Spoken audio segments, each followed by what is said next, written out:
कि जब पैराहने खाकी कहते हैं पाँव को, कदमों को, तो मैंने ये शेर खुद से मैंने एडिट करके अपने लिए बनाया कि जब पैराहने खाकी मेरे मदीने में पहुंचेंगे, जब रास्ते में होता था तब मैं ये शेर पढ़ता था कि जब पैराहने खाकी मेरे मदीने में पहुंचेंगे तो रोजे से आवाज आएगी, वो मेरा फकीर आया, वो मेरा फकीर आया। मैं बस ये मैंने ये सोच करके इंशाल्लाह मेरे आका करम फरमा देंगे। और फिर ऐसा करम फरमाया कि 2 महीने मैंने मदीना तैयबा में गुजारे और मैंने नबी करीम सल्लल्लाहु अलैहि वसल्लम को मदीना तैयबा में बैठकर पूरा कुरान पाक पढ़ के सुनाया, मुकम्मल उनकी बारगाह में पेश किया। और आखिरी अशरा मैंने पूरा मदीना तैयबा में गुजारा, छोटी ईद मैंने मदीना पाक में गुजारी। और मैं कहता हूँ कि जितनी अताएं, जितना करम इस बार मैं लेकर आया हूँ, वो मेरे पैदल सफर का जो सारा, जो वो कहते हैं ना कि जो मोल पूरा हो गया। थकावट तो होती नहीं है, थकावट तो तब होना है कि जब मैं मरी नारायण का गांव जा रहा हूँ, आगे सड़क पकड़ के बैठ जाऊं, कमर पकड़ के बैठ जाऊं, मैं तो थक टूट गया हूँ। मदीने पाक के दुनिया के सफर तो बंदा थक भी तो जानता है, नाले आके भी तो जानता है, पर सफर मदीने का हर बार बड़ा सोना।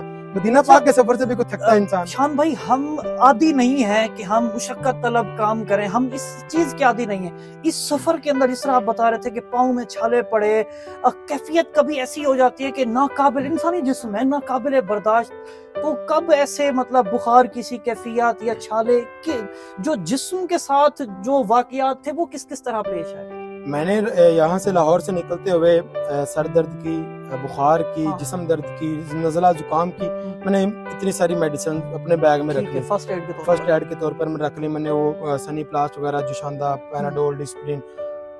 मेरे साथ इस तरह होता है कि हर बदलते मौसम में मुझे फ्लू होता है, जुकाम होता है, और इस तरह का होता है कि 3-4 दिन में मुझे झंझोड़ता है पकड़ के।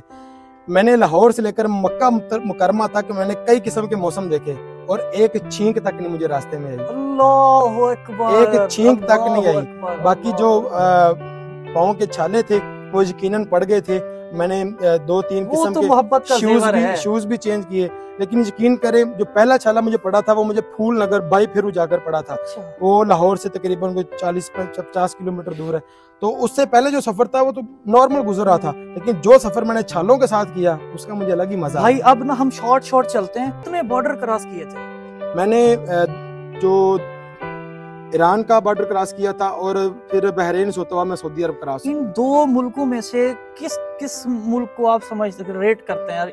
ईरान ने ज्यादा प्रोटोकॉल दिया, बहरीन ने ज्यादा प्रोटोकॉल दिया? पाकिस्तान की आईटी इंडस्ट्री जो है वो पाकिस्तान की एक्सपोर्ट में एडिशनल इजाफा कर सकती है अगले 3 सालों के अंदर, क्योंकि आईटी और बाकी जो 3 सेक्टर्स हैं उन 3 सेक्टरों में आईटी में फर्क है। वो ये है कि ये टर्म में आपको गेन दे सकती है जो पाकिस्तान की नीड है इस वक्त।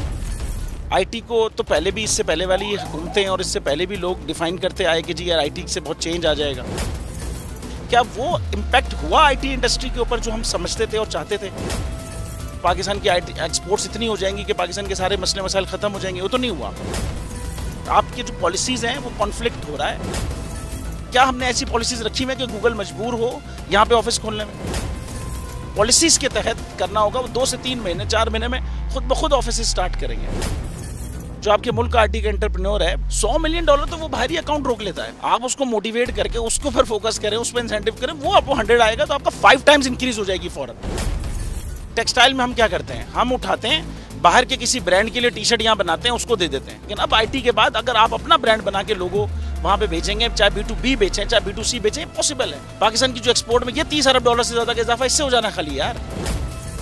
गवर्नमेंट के फंडों से इदारे बनाकर और उनके थ्रू कोई रेवोल्यूशन आ जाएगा, सवाल ही नहीं है। तो आपने इंतखाब सही कर लिया है, अब आगे चीज सही करनी है, बस आप सही डायरेक्शन में सही चीज होगी इंशाल्लाह। मैं समझता हूँ $50 अरब तक की आईटी एक्सपोर्ट में कंट्रीब्यूट कर सकता है पाकिस्तान।